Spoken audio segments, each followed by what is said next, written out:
earlier this week on Monday night, the Gators got kind of a surprise commitment from four-star wide receiver, top 50 player, number 47 and 247 composite, Davian Gross. Now, I know on the channel I did a review of it, talked about what I thought of it. I want to get Tyler Natuno, your thoughts real quick of this. What do you think of the Gross acquisition? Yeah, I mean, really interesting. So you're obviously like you're a bit more locked into the goings on and the trends when it comes to recruiting.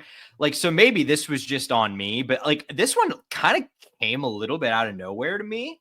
I didn't quite realize that Florida was in such a strong position to get him before like the predictions started coming in. So I talked a little bit about it on the episode Monday, but basically when I woke up that morning, I was zero expectation for Gross to commit to Florida on that day, or really in general. But then he just announced on his Instagram that he was committing that day, and everyone was putting in predictions for Oklahoma. Mm-hmm. But Florida has been extremely high on Gross. This was our number one receiver target for this class, and there's a lot of factors that went into it, but I think we know the biggest factor was the fact that this is a can't miss guy for Florida, and they dropped the bag. I mean, not much else to say there. They reassured some long distance things, got family transportation to some of the Gator games. That was a big part of it, but really, from what I've been told, it was a money thing. Florida came in had an offer, and from what I was told, I don't want to say too much here, but they thought they would have to offer more. Mm-hmm. So they just were able to have an offer good enough to get Gross to commit to Florida, and let's hope that we're able to have a successful season. We'll see what happens with Oklahoma, but hope we're able to hold on to him because I know that distance was a real factor. Yeah. I mean, like, I almost feel like this get isn't getting the attention it deserves. I mean, this is not only is this a top 50 player, this is the highest ranked commit in the class at the moment. Yep. The only top 100 guy according to the 247 composite. So really interesting and like an intriguing guy who kind of does it all on offense in high school. I mean, I'm curious, do you kind of see, because depending on what site you look at, he's kind of discussed a little differently. Like build wise, I would say he seems a little more receiver-esque. Is that kind of your impression that that's probably where he would focus on at the next level? Yeah, he's going to be a receiver here. I don't think that's a real question, but he is a gadget type of player as of now. Like he can still go out wide and everything. So, they could line him up in the backfield. We've seen Trey Wilson line up a little bit in the backfield here's time at Florida as well. So this is someone that can go out wide, go in the slot. Maybe you could have two running backs with him back there as well. It's someone you can go all around. They really like his athletic abilities. Yeah, I mean, I like, going and getting some good athletes. Obviously really good receiver class last year, so hasn't been quite, as big of an emphasis in this year's class. But I mean, I think going and finding like just really, I guess, like freakish athletes who have the potential to contribute in all sorts of ways, like that's really good. And I mean, again, seeing some high level, we've kind of been waiting for something to kind of break here, like with, because Florida hasn't really been able to land the high level guys so far in this cycle. Yep. I mean, this is a good start. Obviously, we've talked a lot about how, where some of these guys are ranked between now and signing day could change quite a bit. But I mean, top 15 class now, like, I think it's kind of coming together. I mean, it really does. I think it really is as simple as if Florida goes out and doesn't disappoint this year, like just not even exceeds expectations, but just is competitive for a playoff spot in the way that people think they can and will be. Like, I think if you can do that, the future outlook with the program and the recruiting, I think is in really good shape, because I think you really are just some proof of concept away from like really being in a good spot recruiting wise. Yeah, proof of concept and you're giving that proof of concept to the boosters, so that they're willing to chip in a bit more money to help your recruiting class take another step. I mean, when this commitment happened, there's also been some talk about Braylon Womack, who we'll talk a little bit, who commits this Thursday, and another one, Isaiah Williams, who kind of just committed to FSU. It felt like randomly on Friday morning, I think it was. Thursday morning, Friday morning, whichever one it was. And now I feel like that might just push Florida away to stop recruiting him with how weird his recruitment has been. But I think there's a path here. I can see it in my head. So Florida getting to that top 5 range and getting to that 290, which is really where you start getting the top 5. I mean, from what I've been told, both Vaughn Cleveland and James Johnson, Florida has belief that they can flip one of those two guys later on down the cycle when, we start winning some games. And they're going to get another linebacker probably, whether that is Isaiah Williams or DQ Fork, but we'll see how much those guys help us. Isaiah Williams. Yeah. We'll see what happens there. Like, there's some stuff behind the scenes I don't want to get into with that. Braylon Womack would be a huge addition, but if he just got Fongbombed to Auburn earlier today, we've seen in today's time, he could change that prediction in the next couple of days to Florida, and it wouldn't be a surprise. But, not as hopeful, but it's also Auburn. If their season ends up falling apart, I mean, have you seen all the stuff coming out of their camp about Jackson Arnold not looking that good? Yeah, I've heard. I haven't seen anything super substantive, but I've definitely seen that chatter, mostly from fans. I haven't really seen a lot of reporters be like, "Man, Jackson Arnold looks bad." It just seems like that's what the chatter's been. Yeah, and Hugh Freeze easily could be fired after this year, especially if Arnold isn't that guy, and with how much money they put into Hugh Freeze's tenure there, that could be it. And I mean, I expect us to finish second if we don't win him on Thursday, but so I could see us end up landing Braylon Womack. And then there's some other stuff behind the scenes I can't really get into, but I see a path to Florida getting a top 5 class here, and I think it's in a good spot here. I shared you a graph, I don't have it on here, a couple days ago about recruits, and when you look between the rankings of 50 to about 150, there's really no difference. The success rate, really 50 to 200 even, is pretty close. And, Baronow's 107, Gervil's 120, Ford's 128. And then you have a couple of guys right there, 170, 178, 180, 182, and 202. So it's the success rate after 50, it seems it's more of hitting on your own guys. Mm-hmm. The 51st player is obviously going to probably have a higher success chance than the 150th. 51 to 50 isn't some extreme difference that's going to make a whole team better. But, once you get to a point where you get your top 50 players, which hopefully we can land a couple more of this cycle, it's just hitting on your own guys. And from what I've heard, especially Ford and Gervil are their two guys, players top of their board that, they're not the top 50 prospects, but they're that second tier that could easily become all SEC level players. Yeah, and I mean, I think especially in light of that data you're talking about, I mean, I think that kind of goes to show the way that Billy has raised the ceiling in terms of how good, how talented is the average player that's signing with Florida. It really is just, that's kind of the last hurdle to get over, is just consistently hitting with those elite guys, those top 50 level guys. Been a few of them. It's not obviously Gross, the most recent. It's not like it's a complete failure in that regard, but that's kind of the next step. If you want to see Florida get to the level of the elite recruiting teams, is more consistently hitting on those 5 stars and very high level 4 stars. Yeah, I mean, you look back at last year where we ended up pulling out Stubbs, Jackson, Woods, Dallas Wilson.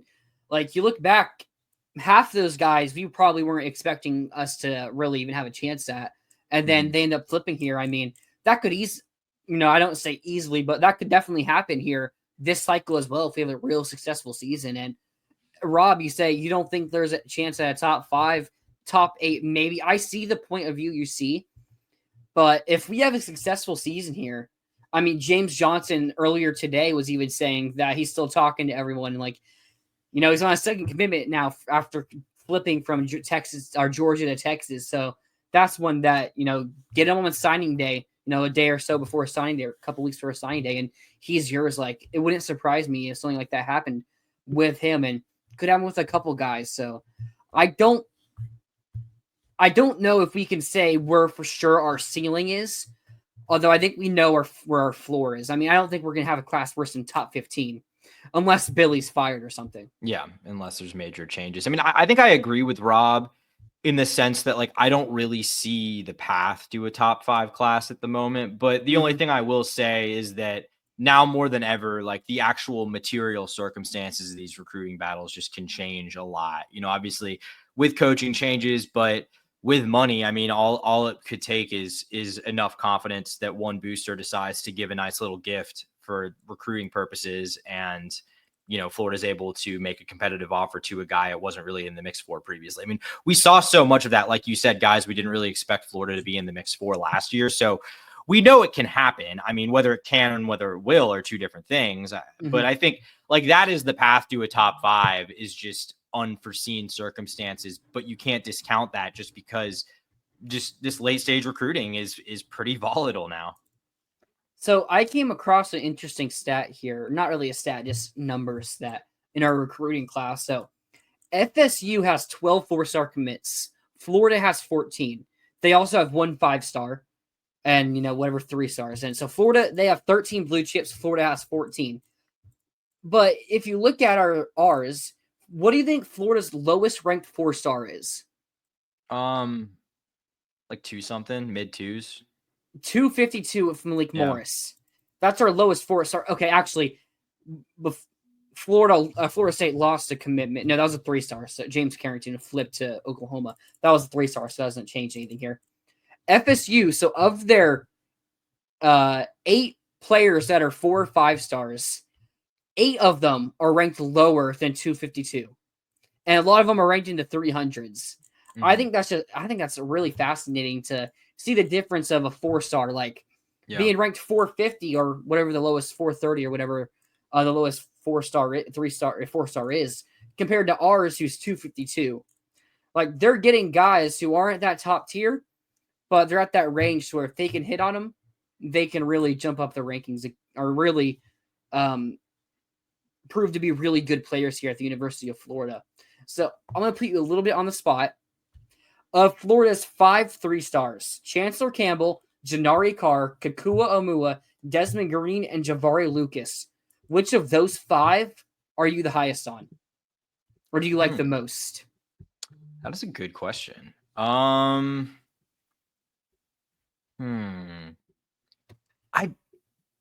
probably, I'm kind of inclined to say Chancellor Campbell just because of that size. Yeah. Like that is so prototypical for what Billy wants to see in his offensive lineman, that it's like, if you've got that frame as a 3-star with a staff that's proven to be pretty good at developing guys that weren't necessarily elite recruits, that's kind of intriguing. That's probably where I'd go. I also think it's worth pointing out. I mean, I mentioned the lowest ranking of those 4 stars in the 400s. Campbell's ranked 472, so he could easily jump to being a 4-star. I mean, he's also somebody that scouts want to see play this senior year, or his senior season, where if he has an impressive season with his frame and everything, like, he could easily jump up the rankings a good bit. I think it's one of our interior offensive linemen, it's either Carr or Green. I mean, Green was a 4-star until the new Rivals on 3 acquisition happened, and he went from a 4-star to being ranked in the 700s. Like, I feel like I'm going to go Desmond Green just because, I mean, big, nasty player, and that's going to be an awesome player here at UF for us. And I think I'm going to go with him. It's also like, hey, maybe one of these sites are like, hey, maybe Rivals was cooking here with his ranking and could jump him up a bit back to where he was once as a 4-star. So I'm going to go Desmond Green. But I mean, I like 4 of those offensive linemen. I mean, I'm not going to say Lucas. He's so much of a developmental piece. But Campbell, Carr, and Green, I think you can make a really good argument for all 3 of those guys. I mean, almost picked Carr, especially with him being a local Marion County, Florida guy. So yeah, I think we have a good collection of 3-stars here that could jump up to being 4-stars even. Yeah, I mean, outside of Lucas, like Lucas is the only one that really is like a true flyer. Yeah. But I think the rest of them, there's definitely some appeal there, and I think ability to continue to rise. I mean, we're just now getting into their scene. I mean, this is like the first weekend of high school football for most teams around the country, it seems. So we're just now getting into these guys' senior years. They've got a whole another season to potentially rise up the rankings. So yeah, it'll be interesting to see. Are you calling it Chancellor Campbell's going to be a 5-star? Yeah, has anyone ever, like, what's the most a 3-star has ever, like, has a 3-star ever become like a top 100 guy, like as a senior? Has anyone ever moved up that much? Chris McClellan. I remember when Florida originally started targeting him, I think he was like unranked or something. Florida was really early on Chris McClellan, and he finished like either like 100 or like 101 or something like that. Here, let me pull this up real quick. Yeah, I'm curious now. Maybe I'm misremembering that recruitment, but I'm pretty sure he was like pretty low. He finished 113. But right here, this loads. What year did he sign? 2020. So 2021. So okay, no, never mind. I'm wrong here. Okay, he was pretty highly ranked. Okay. For a little bit. So never mind there. Mbachu? Yeah, Mbachu kind of. He went from unranked in August to being 252 or 254. So yeah, like the kind of jump I'm talking about. It's like the recruiting industry just doesn't miss on top 100 guys until their senior season. Like that just doesn't really happen. No, it's pretty tough nowadays with all the internet and exposure and everything. Guys can't really hide. You can't really hide talent anymore. Can't really hide recruits. No, but hey, I just wanted to get a quick give our recruiting a grade heading into the season. I'd say it's sitting at a solid B+. Mm-hmm. I think it's not exactly where you want to be, but it's at a point where you can still get there. Like it's on track to potentially get there. And you've had some nice wins, which I mean, honestly, if you had asked me early in the summer, or maybe like even a little earlier than that, earlier in the cycle, there wasn't that long ago people were panicking. No. Like it probably would have been commit. Probably would have been a C. Yeah, was it that late? I knew it was late. I didn't realize it was. We had what's his face, the nose tackle, Jameer Perez, who committed mid-May. So we had 2 commits going into June. Yeah, Will Griffin and Perez. Yeah, I mean things have gone from like C- territory at best to I think B+ is pretty solid for right now. I think that's about where we are. Yeah, I think I'm leaning more B, although if Braylon Womack commits to us on Thursday, I think I could even move up to an A- right there alone.